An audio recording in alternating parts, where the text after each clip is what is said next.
Hello everyone, my name is George Popescu from PMI Switzerland, and I would like to welcome you to one of our largest, if not the largest, online event we have ever organized. The title is Achieving Discipline in an Agile Environment, and it welcomes about 270 registrations so far. In case you cannot attend the event in full, there will be a registration available to you shortly after the webinar. We welcome also questions throughout the webinar. You can simply post them in the Manage Q&A section, and we are going to tackle them at the end. PMI is happy to host a number of events throughout the year in Switzerland. Some have been organized so far physically, and some others are now online. This is the second one that is organized online. And we cannot be more excited to bring you this topic of agile development to life. First, a couple of words about PMI Switzerland and the engagement we have had with our members so far. We are very grateful to have about 1,070 PMI Switzerland members, out of which 200 have joined only in the last year. We have organized about 27 events during the last year with topics very diverse, covering many industries. There are also about 2,000 readers of our monthly newsletters, and we are very grateful to our volunteers who continue to support us on all of our activities. We would also like to say a big thank you to our sponsors. Specifically for this event with PricewaterhouseCoopers. And on my end, I would like to say a big thank you to the organizing team of the event, to Julia, Alice, Burku, and Ravi, alongside myself. And introduce the two speakers of today. So welcome David, welcome Simon. David is an assistant manager with PricewaterhouseCoopers in Switzerland. He's very experienced in the agile development. Simon is a senior manager with PwC in Germany, and they are our agile experts. And I hope also to have them as our discipline experts. So without further ado, David, Simon, the screen is all yours. Yeah, thank you very much. Welcome to our webinar. My name is Simon Witzorek, and together with my colleague David Nagy, we will tell you insights about how to achieve discipline in an agile environment. Today, we want to share our practical experience with you and tell you more about how to achieve this discipline. As maybe some of you already know, the PMI published a process decision toolkit called Discipline Agile. Please do not mix it up with today's topic. The goal of today's webinar is to give you insights about how to achieve discipline in an agile environment by adjusting your governance, risk, and compliance functions and controls. So if they are adapted to the agile environment, they are going to strengthen the discipline, and by this, the success of agile projects and organization. This webinar is actually for everybody who has made first experience in agile environments and for those who are already familiar with agile.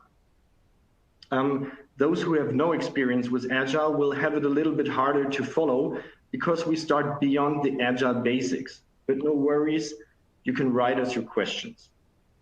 And for this, you can use the text box or the chat box during the webinar, and we will answer the questions at the end. And again, the webinar will be recorded and we share it with you afterwards.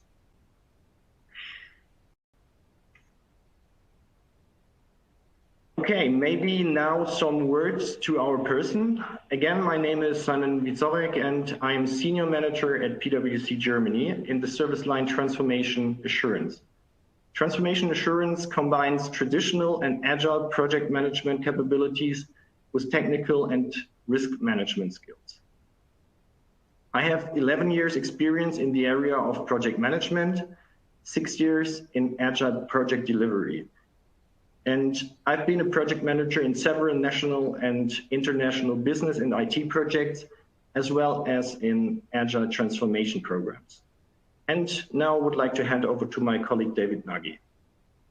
Hello, everyone. Also on my behalf. So my name is David Nagy. I'm an assistant manager at PwC in Switzerland. I have over 10 years of experience in project management with various traditional frameworks, but mainly focused on Prince2. And I have dedicated my last 3 years mainly to the topic of Agile, where I have participated on a number of Agile projects as a Scrum Master, as well as I had the pleasure to support some Agile transformations. Yeah, thank you, David. And before we come to our today's agenda, I would like to start with some figures from the Harvard Business Review. I think it's really impressive that 3/4 of IT and business executives believe that Agile will support them in achieving their strategic goals and visions. Additionally, the study says that 10% of the companies that initiated an Agile transformation can term themselves as agility masters. So they managed to implement Agile in their entire organization. And they have achieved significant benefits, such as you see here, 60% more revenue and profit growth. I think this is pretty impressive. They improved their strategy and vision.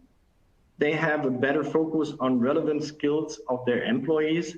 And also for us important today, they have a better ability to mitigate risks. Of course, there are always an exception, or there's always an exception to the rule, and there are also around 10% of companies who do not put Agile to very high priority. But today we will focus on the large number, the other 80% you see here on the left screen. These are the companies who started an initiative to check what Agile has to offer them. And this happens in form of Agile pilots, projects, or developing software in Agile fashion. Actually, often in traditional environments, all with the aim to eventually scale Agile through the organization and raise the benefits. A significant amount of this Agile, this 80% face common pitfalls while their transformation. One of these pitfalls is governance, risk, and compliance and controls. And hence the question arises, how do I achieve discipline in an Agile environment without compromising or blocking its benefits? And we want to answer this question today. And this brings me to today's agenda of the webinar. So we are going to start with a definition of the Agile environment and tell you more about the so-called transformation gap. We saw this gap at various of our clients and want you not to step in this trap. And in the second part, we will talk about Agile discipline and what it is about. Third, we tell you the steps to reach more Agile discipline and combine it with an assurance approach. After that, we will give you an overview about the success factors and obstacles from our PwC experience. And at the end, we will come to our Q&A session. Okay, David, please let us know what is a transformation gap in Agile environments. So hello, everyone, again. Before I dive into that, I just want to say a couple of words up front, saying that I personally really believe that Agile is something really beautiful, and many of us can relate to this in different ways. I personally really love it because it helps to tear down corporate BS by creating really transparency and shifting the focus towards the performance and getting things done related topics. And it encourages entrepreneurship in these large organizations. which helps really these large corporates to get back to their core values. And it by creating solutions to our customers where everybody can participate and experience the joys of delivering value to our customers. And I think that testing the waters with Agile is something that should be really encouraged, especially if we want to remain competitive, and why wouldn't we want to remain in that good position? And we need to, on the other side, really respect the external and internal rules of our organization and our environment. So a bit of a detour towards memory lane. The Industrial Revolution really created the starting point for today's organizational operating models, which is termed bureaucracy. And bureaucracy has perfectionized really throughout the time and created organizations with steep hierarchies, complex and by now ineffective decision-making processes, rigid structures which are hard to adjust to environmental requirements, and has accumulated really huge amounts of administrative burden. However, the current environment does not really support such organizations anymore. And Agile can help us to decompose these traditional rigid organizations into small little startups which function in a coordinated manner in an incubator, which is our organization or company. Now, in this environment, we really have the opportunity to empower and provide autonomy and ownership to the people who work in these companies to use their creativity on behalf of our interest. And we have further the ability to leverage technology in these environments that can get rid of repetitive tasks, and we can refocus our workforce towards real cognitive and value-adding actions. On the bottom part of this slide, you can really see the typical stages of an organization going through from starting with being a traditional organization towards becoming an enterprise-wide agile organization. And as Simon mentioned today, we will focus on the large number, the 80% who have really done their first step and deliver software in an agile manner in traditional organizations or have launched their pilots. Now, during this transformation journey, you are really likely to witness or tap into a transformation gap. And the reason for that is that your well-established guards are already down. However, your new controls are not yet in place, not practiced in a professional manner.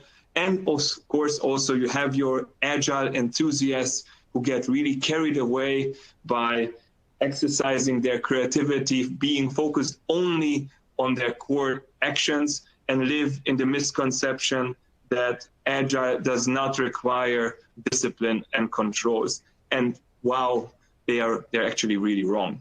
And I have witnessed this on several projects, being a Scrum Master, and sometimes it can be really frustrating to emphasize this importance of discipline in this environment. Now, with this, we have actually arrived at the key point of our presentation, which is the transformation gap, how to overcome this, how to bridge the gap, because this is really the place where the organizations are most vulnerable towards internal, external, and various types of risk. So how do we actually bridge the gap? To start off, I would like to start with some basic fundamentals. And this might actually provide a big portion to the solution. But it is a very tiring learning process, because whoever believes that you start an agile project and you provide a one-day Scrum training to your staff, and that on that basis they will be able to practice agile, That's a strange assumption. You have most likely studied 4 years at university. You have gathered years of experiences in a traditional environment. And now you're asked to take on a new mindset and think in a different way and work in a different way. Well, that's more than a one-day training. So in the majority of the projects that I have participated in, I have witnessed mainly the doing of Agile, which came down to using Agile jargon like Scrum Master, sprints, and so forth.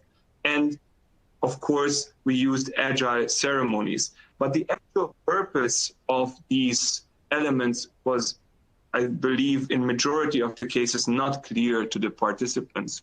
So what does it actually mean to practice Agile? Well, first of all, you have to know the principles. When you know the principles, you need to convert those and be able to live these principles by being Agile. And that incorporates the intangible elements of Agile, such as values, mindset, mastery, purpose, and autonomy. Now, I would like to highlight 3 out of these, and that is 1, autonomy. We want to provide autonomy to our teams and individuals, leveraging their creativity and know-how on our behalf. Well, that's good, but without purpose, it's really not that valuable. And we are used in a traditional environment not to provide the real purpose of our actions. So purpose and autonomy are already a great step forward. And now we are in the situation to really be able to deliver according to our best, and that's mastery. And mastery is a fundamental element of a high-performing team. Now that we have the left side, the intangible part in place, we can really start to think, how do we get the being Agile over and do Agile? And for that, we have various elements such as flow of work, events, practices, frameworks, and tools. And of course, these tangible elements are already tailored based on our role and work that we are actually delivering. But of course, the organization needs to enable such environment and needs to enable practicing Agile. And for that, we have to reconsider our control functions and risk management principles, which of course also impacts our 3 lines of defense. I'm pretty certain that many of you are familiar with this concept. But traditionally, business units or functions were used as a guide to define the first line and second line of defense based on whether the key activities were risk-taking or risk monitoring. However, the functional approach fails to consider when first line of defense activities occur in new or non-traditional areas. And that is very often the case in today's environment and in these new business models. So coming back to the principles which we have listed here, there are 4 of them on our screen. Number 1, the control function becomes risk advisors to the business. This means that risk management becomes a collaborative exercise, and there's continuous involvement of risk as advisors to the business. And they continuously delegate experts to the teams to extend their cross-functional capability. And that skill really adds value to their work and makes it a collaborative way of working. Number 2, business takes full ownership of risk management. And it's really necessary to build a risk-aware mindset because there are continuously changing market trends, and basically with that, regulatory changes are continuously also appearing. Also, ownership and accountability shifts completely down also to the lowest level of the organization. Number 3, risk management is fully integrated in an agile way of working. That means, yes, because it's an iterative and incremental way of working. Having short feedback cycles really enables us to alter course at any, and I have to emphasize, any point in time, also increasing the effectiveness of risk mitigation. And number 4, create a stronger risk-aware culture across the first line of defense. The application of technology enables us to monitor risks real-time and also really to have predictive elements in our risk assessment. And finally, transparency on risk mitigation effectiveness is really key. Agile is one of its foundational pillars is transparency, and that needs to be respected, so no political games there. And there is a famous quote by Peter Drucker, which I really like here, that is, what we need is an entrepreneurial society in which innovation and entrepreneurship are normal, steady, and continuous. If any of you had experiences building small businesses where you had to actually invest your own funds into it, then you know that you become very risk aware. And this is something that I really encourage everybody to do. Have an entrepreneurial type of attitude when you conduct your work.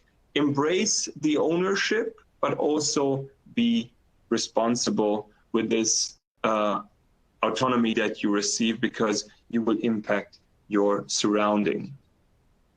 Now, coming back a bit more detailed into the 3 lines of defense.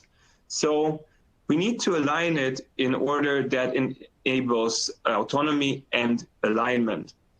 The first line is responsible for the design, implementation of controls. Further, they are also responsible to ensure that deliverables comply with the expectations. And this is really your business part. These are your tribes, your agile teams, your Kanban teams, whatever you might be using there.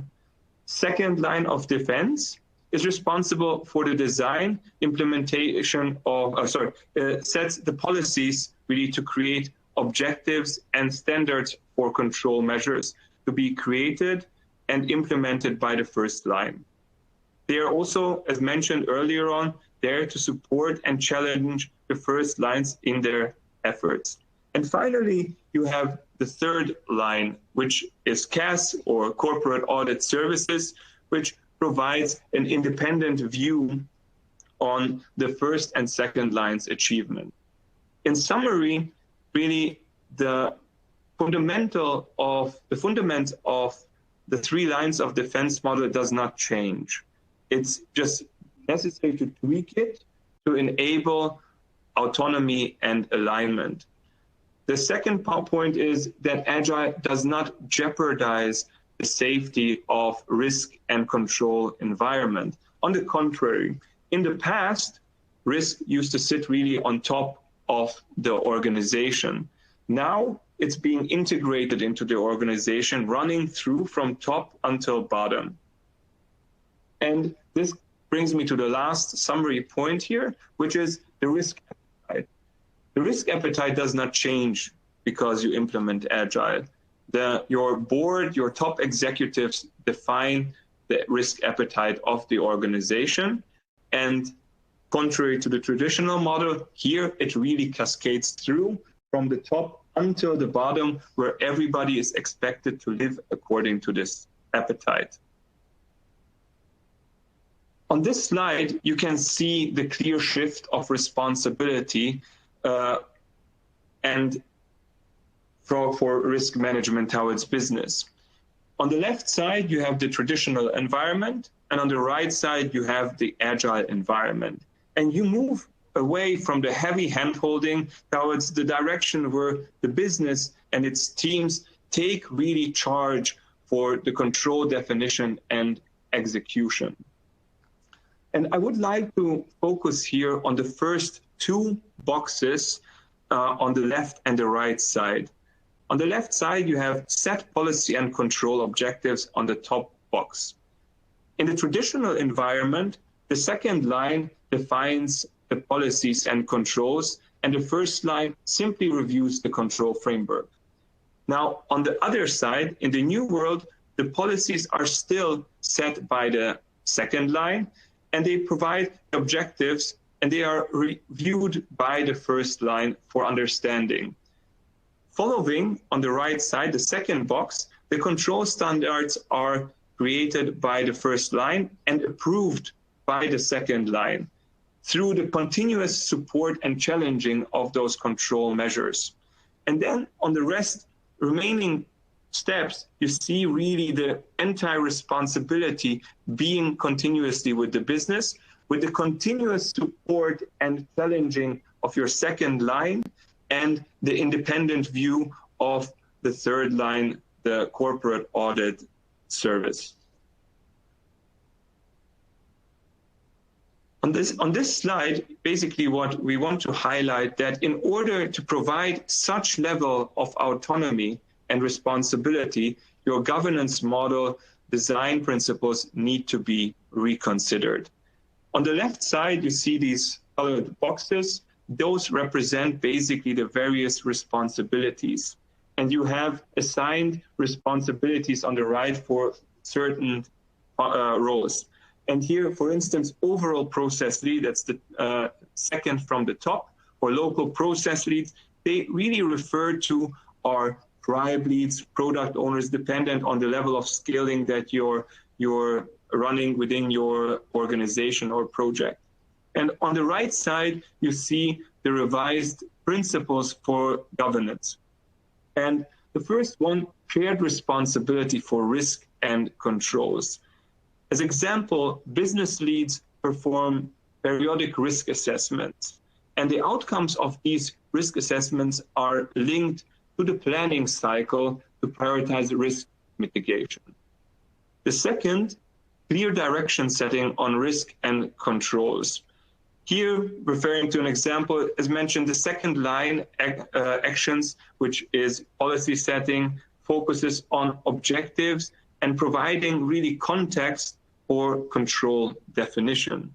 And the third principle here is really the full transparency aspect, where I would like to mention the example that teams track their risk findings and display the risk mitigation priorities in their backlog. Really can't stress enough the transparency aspect of Agile and its environment. And finally, I want to show you a real-life example on how this looks like in a former project of ours as a result. And we have three columns. The left column basically describes your risk management activities: setting the policy, define control standards, assess risk, implement controls and execution, and control monitoring and reporting. The next column are the business tasks and examples of them. And to that relating, you have the control function actions.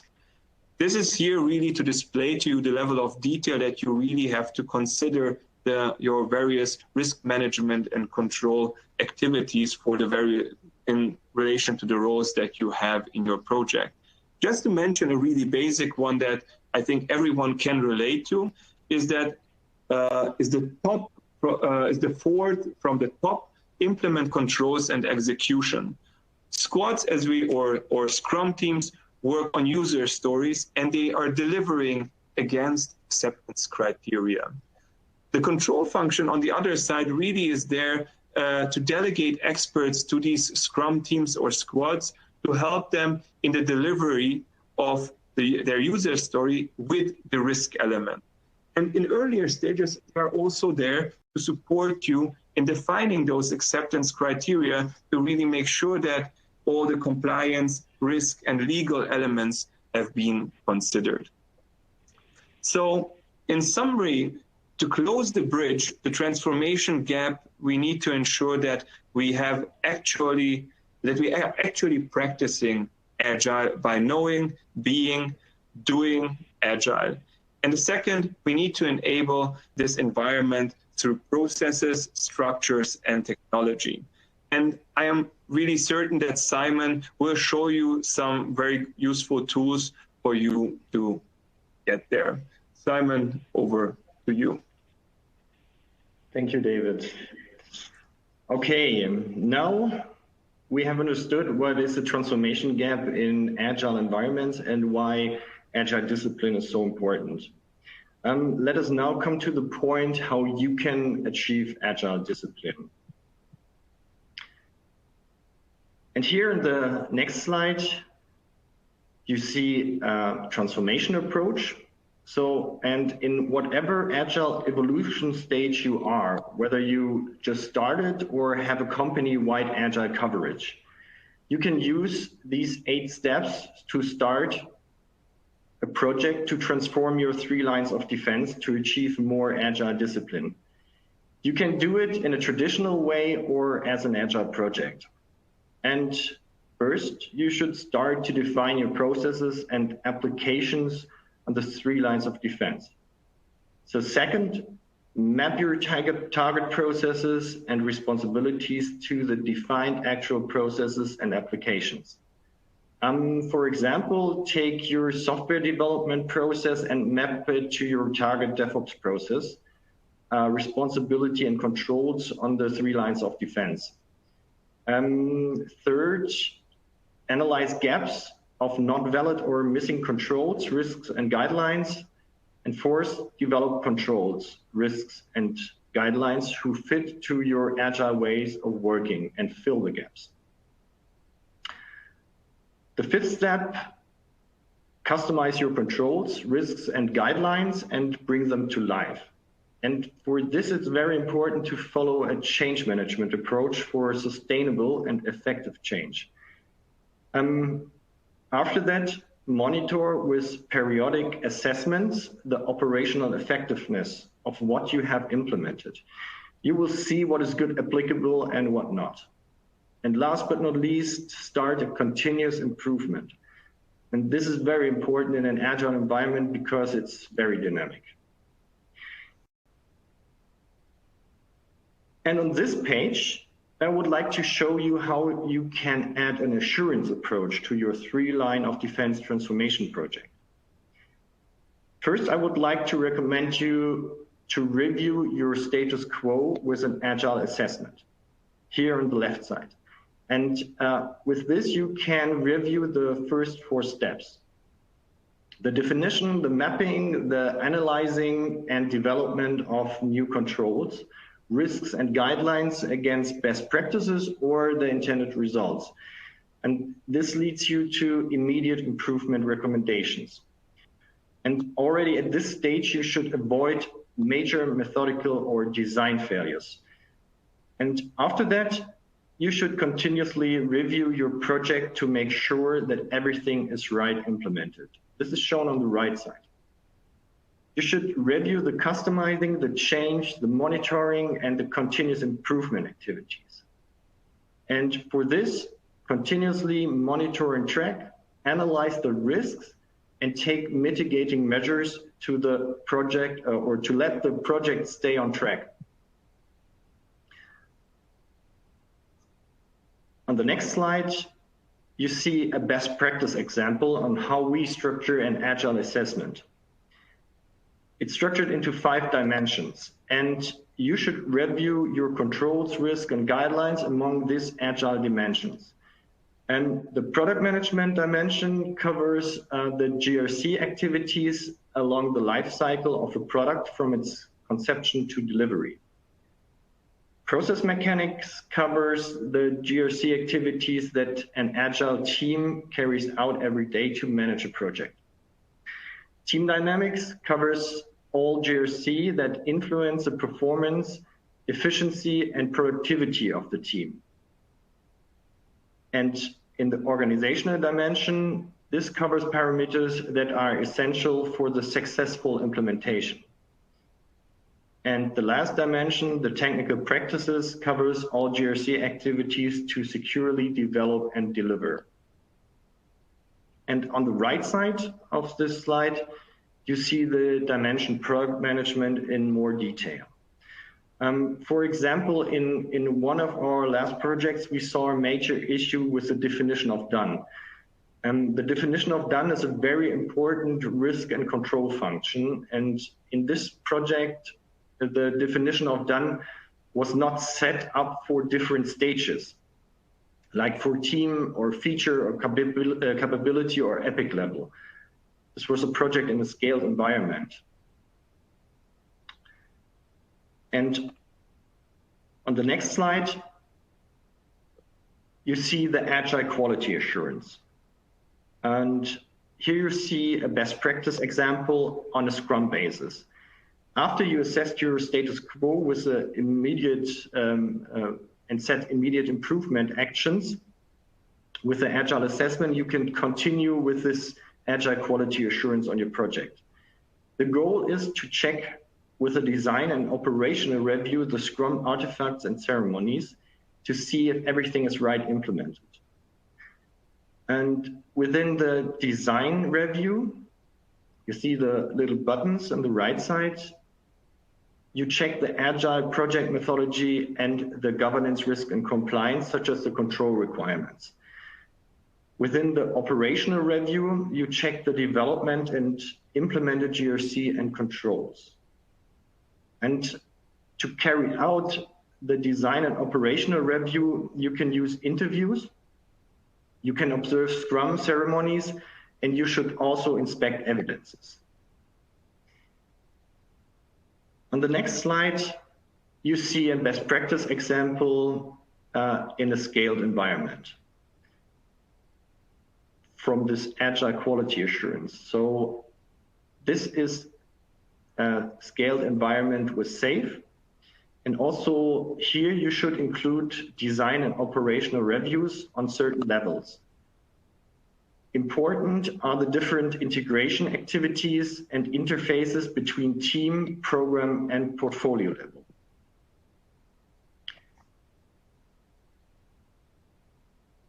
And now you have seen the 8 steps to transform your 3 lines of defense and how you can add an assurance approach to your project.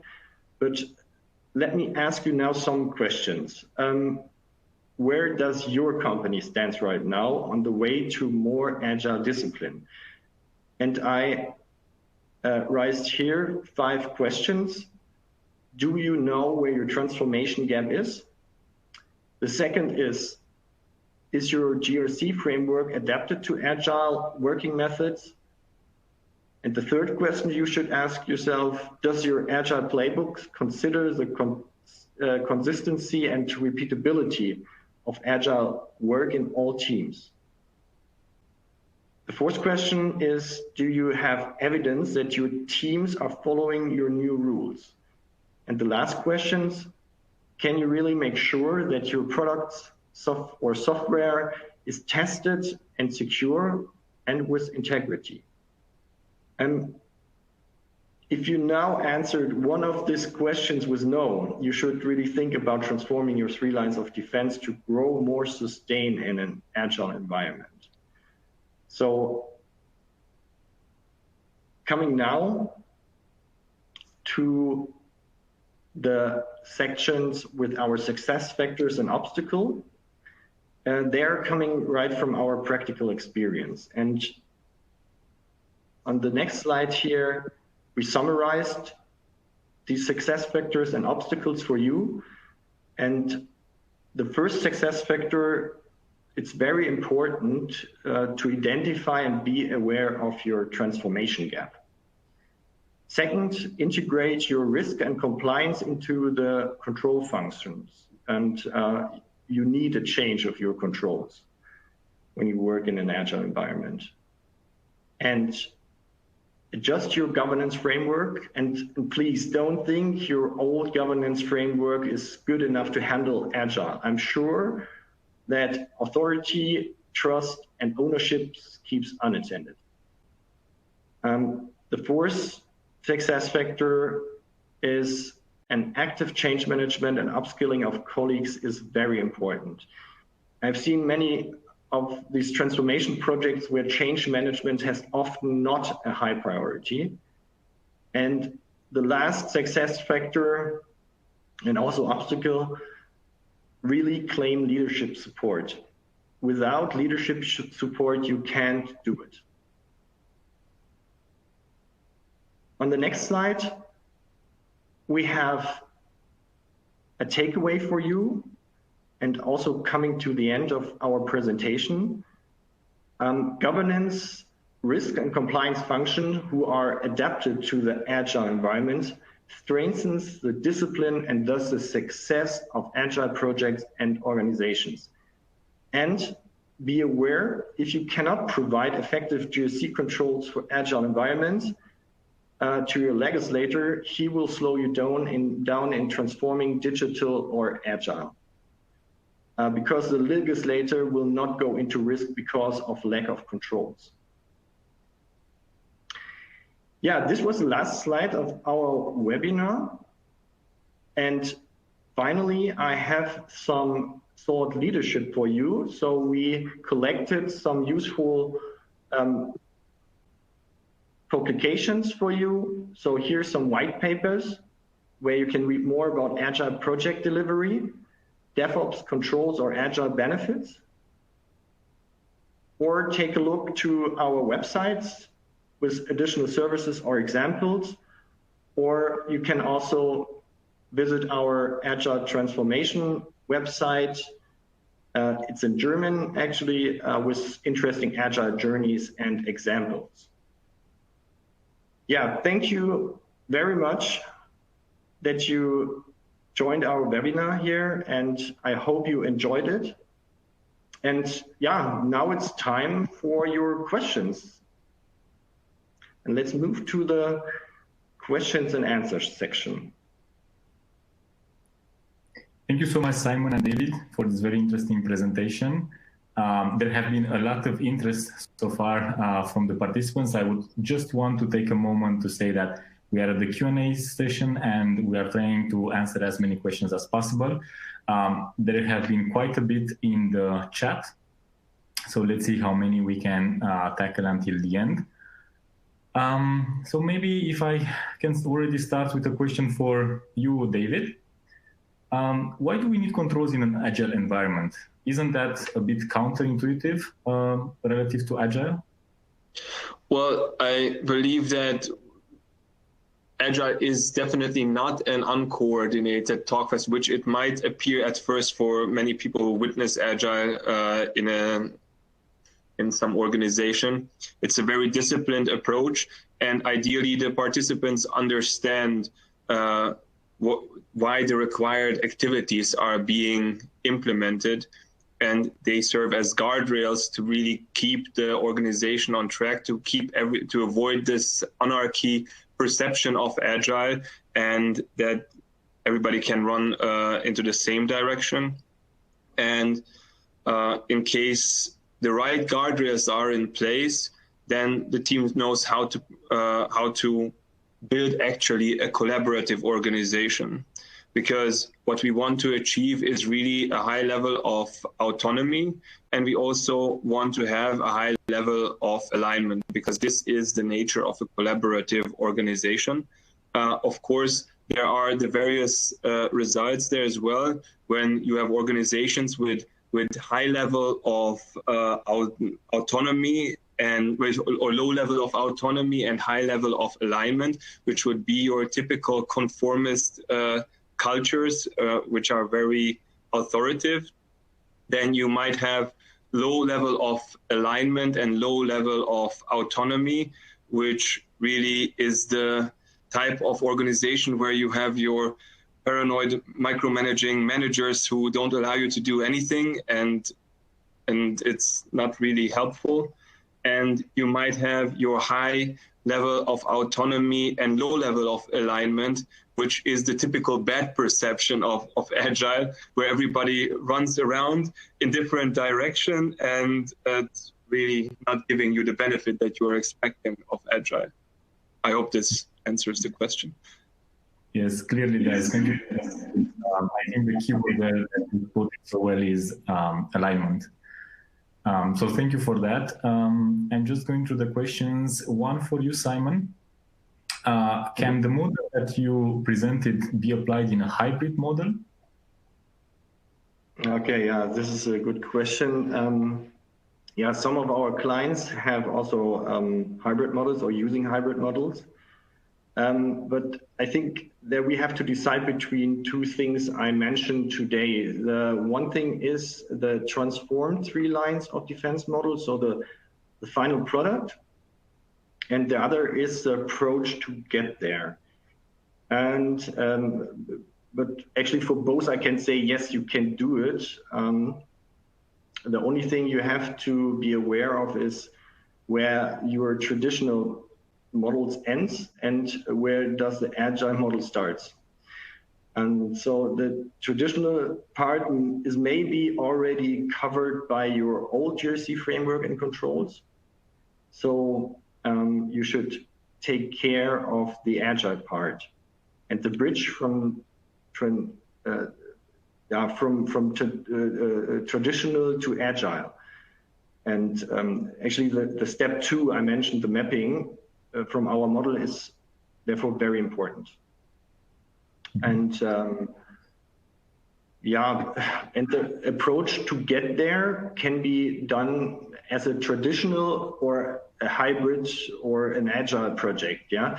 Therefore, I did not mention a certain method. Just the steps to consider.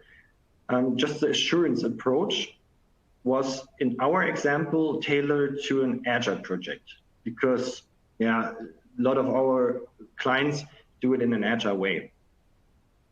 So hopefully this answers the questions. There's a question. Clear. Thank you. Thank you so much, Simon. Coming back to you, David, do we need a compliance manager for each team? Well, I mean, it would be nice, but the thing is that in short, the answer would be rather no. Majority of the organizations, especially talking about larger ones, don't have such number of resources in place to provide that to every single team.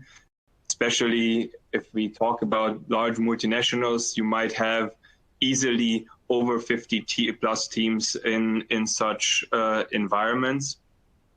So what you can do is assign a compliance manager really to a tribe. If we're talking, I assume, about a scaled agile environment, because that would make the most sense to really put this type of resource, because that's where this is the level where the work for the teams really gets prioritized.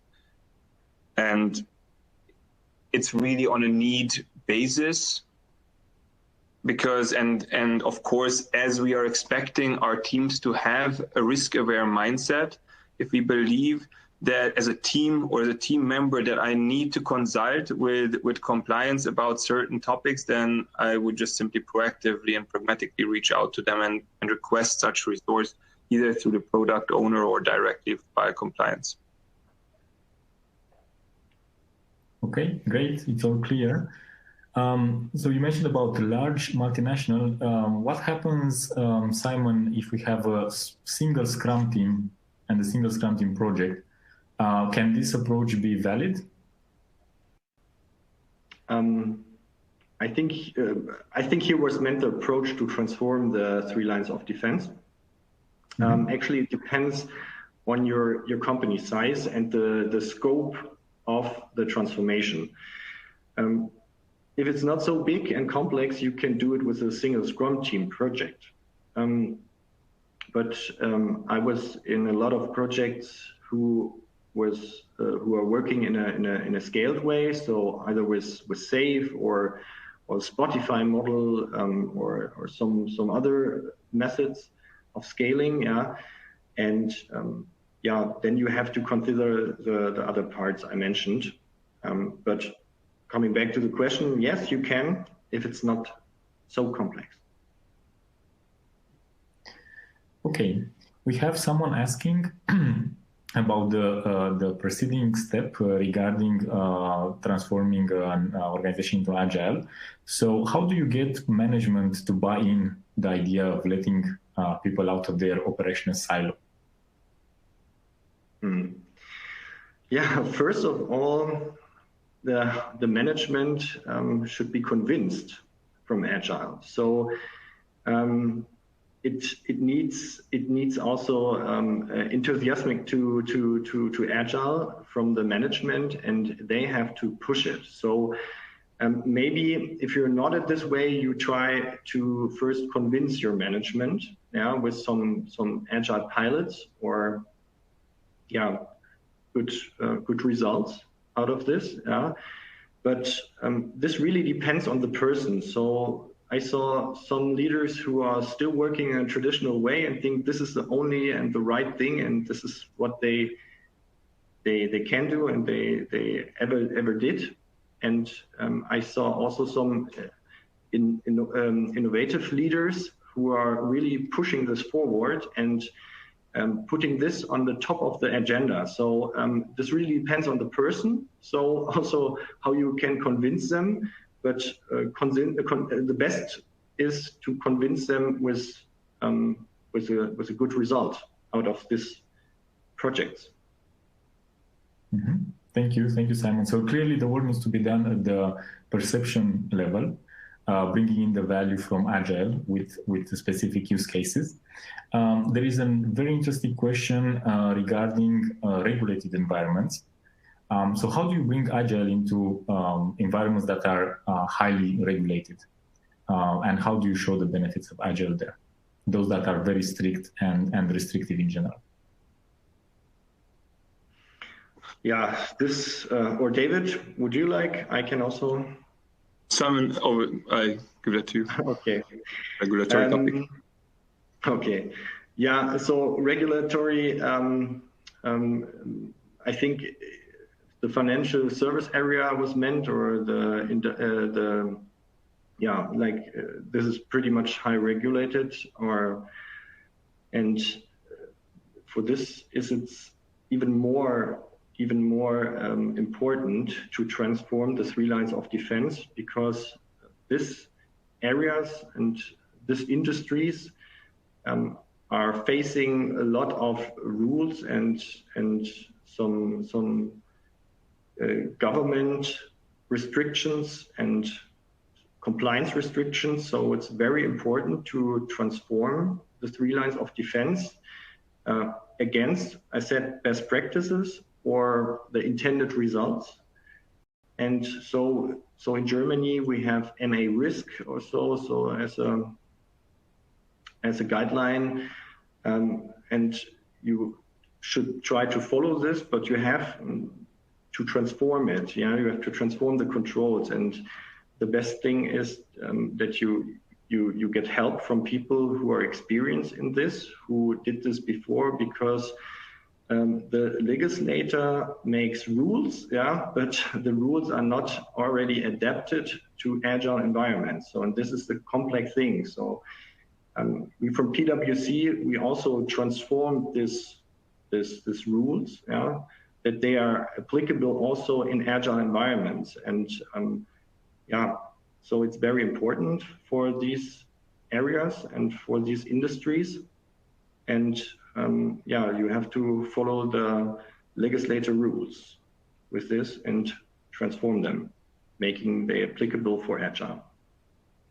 Mm-hmm. Perfect. We have a concrete question, so one regarding the tools that one needs to select. So this is more for you, David, I believe. So what tool do you recommend to align team, program, and portfolio level? And is it actually about the tool, or is it more about the perception of success? Well, if we are talking about Agile lifecycle management tools, then basically how should I say that, without being too biased, I think the best package currently on the market really is provided by Atlassian, where you really cover from end to end the Agile lifecycle management as through Jira and its add-on products, where you can also incorporate your CI/CD pipeline. And I hope really that provides a good answer. Of course, there are many tools available. I think the success of your project can be determined by such tool, because you need to be able to build this tool and extend it towards the front and towards the end. And currently, in my opinion or my personal experience, that would be my recommendation. Perfect. So with that, I would like to thank both our speakers, David and Simon, as well as our sponsor, PwC, for this great event. We want to be on time, and we have to stop here. There are other questions that I'm sure will be answered by our speakers later, so I believe via email. And if you want to get in touch, you will also have access to the presentation slides, as well as the contact details of David and Simon. I would like to close by saying a big thank you to our audience today, 160 participants, as well as everyone who registered, who could unfortunately not join. They will receive the materials later on. So with that, many thanks for the event. I hope you enjoyed it and have a pleasant evening.